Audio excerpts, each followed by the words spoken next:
আমরা সকলে অত্যন্ত ব্যথিত, চিন্তিত।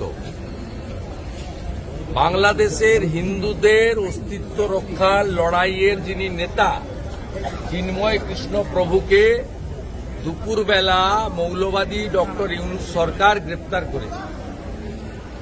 আমরা এই খবরটা পেয়ে অত্যন্ত বিচলিত এবং চিন্তিত। মমতা ব্যানার্জির ফ্যামিলিতে কি মিটিং, সিটিং, ইটিং হয়েছে সেটা নিয়ে উই আর নট ওরিড। আমরা এটা নিয়ে ওরিডও নই, চিন্তিতও নই, আমরা ভাবিতও নই।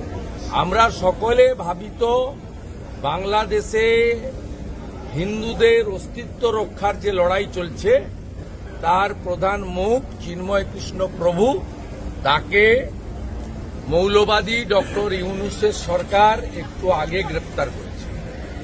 আমরা নিঃশর্ত মুক্তি দাবি করছি।